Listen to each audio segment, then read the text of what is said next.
Welcome back to Megaman X2. I am Sire Goku. In the last video, after defeating our second Maverick, we now have the option to fight the Maverick Hunters. You can tell where they are on the map based on these Maverick logos. Unfortunately, since I'm going in weakness order at this point after defeating Wheelgator, normally I would go for Overdrive Ostrich next, but I am going in weakness order, so I'm going to be going to Bubble Crab next instead. Thankfully, as long as none of the Maverick Hunters are in the stage you're going to, you don't have to worry about it. If you go to a stage where there is a Maverick Hunter and you do not defeat them, they will run away and you will not get the option to fight them again, thereby losing your chance to get the 3 parts for 0. Fun fact here too, this music we're hearing right now is reused later on in Megaman X5 for Duff McWhalen's stage. Everybody's favorite Maverick because of his goddamn name. Duff McWhalen. We'll get to Megaman X5 eventually, and I'm not looking forward to it. But that's neither here nor there. For now, let's just deal with Bubble Crab's stage. It's your water level for the game. And we have ourselves a sort of mini-boss. It's not really, though. It is just this fish submarine. If you touch the searchlight, it will then start shooting a laser at you. So it's kind of like fighting the giant submarine in Launch Octopus's level, except this time you're chasing it. If you do want to fight the if there is an X-Hunter in this stage, you want to keep the submarine alive. There are reasons for those empty rooms as well, but we can't do anything with them unless we have the correct item. And since I also did not get the X-Buster upgrade that was in Wheelgator's stage, you couldn't do it anyway. Up top here is where you would actually find a sub-tank, but you need Bubble Crab's weapon as well as the X-Buster. Well, normally you would, but in fact, see, I thought you needed the X-Buster and the Bubble Crab upgrade to get this, but you really don't. I'm thinking of something different. If you time your wall jump just right, you can get on this missile here, and there you go, there's your heart tank. Now, the sub-tank, you do need Bubble Crab's weapon and the power and the X-Buster upgrade, but because I know random weird little tricks in this game, I can get a couple of the items earlier than you're intended to. And I don't know why I keep going in here. The reason why I keep going in there is that is the section where I would say is the best area to power up your sub-tanks. But in order to use that room, you need to have the X-Buster upgrade and whose weapon do you need? Morph Moth's weapon. But since we don't have either of those yet, we can't make use of that room. But don't worry, that is the spot you can go to fill up your sub-tanks. Every Mega Man X game, as far as I know, has at least one good area to fill up your sub-tanks, with very, very few exceptions. Usually in the later half of the franchise, like X6 and onward, which kind of is why a lot of people don't like anything past Mega Man, which is one of the many reasons why many people don't like the X franchise past X5, but we'll get to that when we get to X6 through X6 through 8. Up here is where you would fight one of the X-Hunters if they happen to be in Bubble Crab's level. But you do have to beat the submarine up there because the submarine acts as the floor of the room where you'd fight. So thankfully, I do not have to fight any of the X-Hunters in this stage, otherwise I would have been screwed. And I am going to be upfront about this now. I do get all 3 parts of 0 in this playthrough, and I am not going to show off. As far as I haven't decided if I'm going to show off the alternate scene that happens if you don't get all of Zero's parts. If I don't, then I'll just explain right now. If you don't get all 3 of Zero's parts, even if you're only missing just one, then you get what this game considers the bad ending. And you fight Zero in the final stage before you fight Sigma. Spoiler alert, Sigma's still around. Although that's not really a spoiler since the X-Hunters flat out said that Sigma's still around. But anyway, this is Bubble Crab. Unlike the classic collection, there is no turbo function for this game.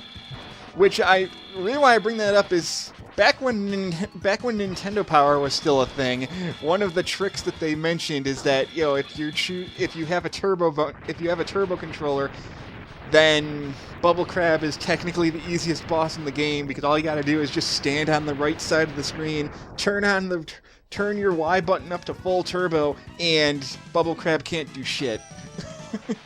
But if you don't have a turbo button, he is weak to the spinning wheel, which breaks through his bubble shield and does lots of damage. For defeating him, we get the Bubble Splash, which is a slightly stronger version of the Bubble Lead from Mega Man 2. Not saying a lot, but it's about as good. It's still better than the Bubble Lead from Mega Man 2. And I just realized you get the Bubble Lead in Mega Man 2 and you get the Bubble Splash in Mega Man X2. But anyway, as you notice there, every time you clear a stage, the X-Hunters will swap different stages. But if you're in a stage where...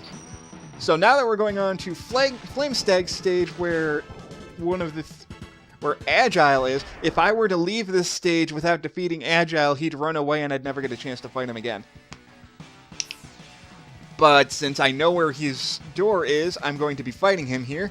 And this is Flame Stag's stage, which has probably my favorite theme, which probably has my favorite Maverick theme in all of X2. We have these giant beetle enemies, which, as you see right there, it's really glitchy on whether or not you can jump on that thing. And then I screwed up, because if that beetle enemy blows itself up, he does not respawn. Up there in the top left corner, where I was trying to go, is actually where the heart tank, well, not the heart tank, it's where a sub-tank is, but because he blew himself up, now I can't get it. If I had the leg upgrade from Wheelgator stage, I might be able to get it, but normally I would just commit suicide and start over, but if I get a game over and don't defeat the X-Hunter in this stage, then he's going to run away. So, I'll just have to backtrack. I was trying to go through this whole game with as little backtracking as possible, but no, that stupid beetle. Oh well. Anyway, what you're going to want to do is race up here, and I screwed this up big time. You're supposed to get up here quicker than this.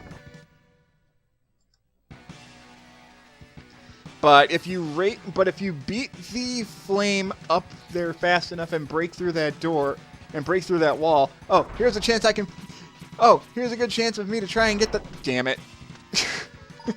I was gonna try and get the heart container again, but no. Or heart tank, heart container, whatever. You can call it the heart container, like Zelda, whatever. The upside is, if you're fast enough, you can get that one up over and over and over again, which gives you infinite chances to get this heart container. There we go. If you beat it fast enough and you use the spinning wheel, it breaks through that gate in one shot. And there you go. You beat the rising lava. There we go. This is actually another really short stage. X2 has some fairly short stages. Here once again we have a chance to ride on this giant beetle, and I'm doing a piss poor job of jumping on it because he's deciding to be a jerk. There we go. See, that's what you're supposed to do. You can jump on at the top of it there, and then you can adjust where it's going to rise based on how you jump on it. That's what I was trying to do to get the heart tank, but I failed at it. And now I'm just trying to aim it properly. If you have it dash into this wall here, it blows open this door, it blows open this wall, and you're going to want to blow open this particular wall if you're going for the X-Hunter door. Thankfully, one of the 3 X-Hunters is in here, so therefore the door opens. And this is Agile. If you remember how Sigma fought in Megaman X1, he fights pretty much the same as Agile fights pretty much the same here. And he's deciding to be a real prick. He can dash at you. He normally does not dash at me this often.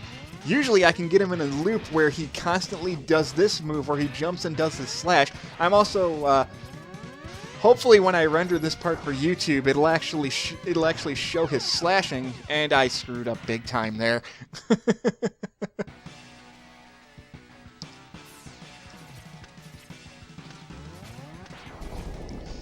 The downside to if you lose to an X-Hunter, normally you have to replay through the entire game, the entire stage again. And there it goes again. I was really, really hoping I could get the freaking sub-tank up there. But no. Like, does he come back? Yes, and he blows up the bottom wall. Darn it. Oh well. Thankfully, this stage does have a lot of extra lives. But I guess now I get to... But unfortunately, if I'm going this way, I can't fight Agile again, so I am going to have to backtrack anyway. Because in order to fight Agile, I have to get to his door, which is on the top corner there. There we go, he respawned. There we go. But I can't... But he's too far away... But he's too far to the side there. So there we go. But thankfully, the beetle respawns, so I have a chance to refight Agile. Hopefully I don't screw up this time. This is why I didn't cut ahead, because it's literally right there. And I, for some reason, completely forgot that I had a full sub-tank. So let's try that again, shall we? Thankfully, you don't have to go through his dialogue again if you did die. Now, if you're fighting... Here's the thing. All of the X-Hunters at this point have the same weakness. It all depends, but it's weird. Their weakness is dependent on what stage you're fighting them in. They are all weak to the Silk Shot, and depending on the stage you're in, the charged up Silk Shot can have different properties, and those properties are what the 3 X-Hunters are weak to.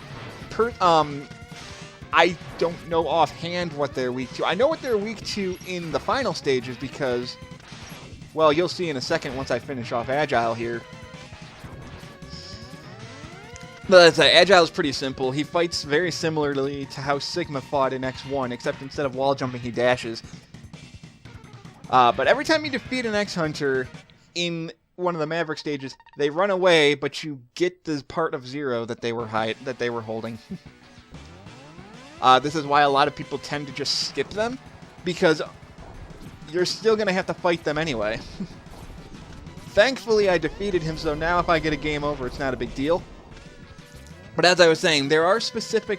they're all weak to the Silk Shot, but it has to be the powered-up Silk Shot in specific stages. It's really weird. Like, apparently, depending on what stage you're in, the charged-up Silk Shot has different properties, which makes them weak to it better. I'm basing this off of somebody else's LP that I saw a long time ago that explained this to me, so I apologize if my information is a little bit lacking, because it's been a long time, and I don't normally try to use the weaknesses of the X-Hunters in this game. At least not the first time you fight them. With this section, you just have to worry about this dragonfly enemy lighting the gasoline tanks on fire, because then you can take damage. Thankfully, the damage you take from it is very small. It would be kind of mean if it wasn't. Although this enemy placement here is kind of mean too. I mean, if I had actually gotten the armor upgrade for the legs, it might have been a little easier. Again, I'm taking a weird approach with this game this time. Normally I don't go directly in weakness order until after I defeat Wire Sponge and Overdrive Ostrich. But this is Flamestag, and speaking of Sigma from X1, he fights similarly to Sigma in X1 as well. He does a lot of wall jumping, and then you hit him with the Bubble Splash, and then he throws the Fireball at you. Hit him with the Bubble Splash again, he'll throw the Fireball. Hit him with it again, and he has Spark Mandrill Syndrome. If you're fast enough, you can prevent him from using his attack multiple times. I was getting the timing wrong, and at this point I just kind of bum rushed him because I know I'm going to survive him, and he's going to die before I do. There we go. If you actually give him more time to move, he will use a charging dash move where he will dash at you and then uppercut you up the wall like a Shoryuken, which is kind of ironic considering, well, you'll see that later. But he kind of the game calls it the Speed Burner, where he dashes at you, knocks you into the wall, and then uppercuts you up said wall. So that's pretty fun. But that's the end of this part for now. Now that I have the Speed Burner, I actually can go back and now that I have the Speed Burner, I can actually get a couple of items, but I still need the Mega Buster. I still need the X Buster capsule before I can actually start getting those. And with the order that I'm going in, unfortunately, I'm not going to be getting the X Buster upgrade for quite a while. But anyway, thanks for watching. I will see you guys in part 3.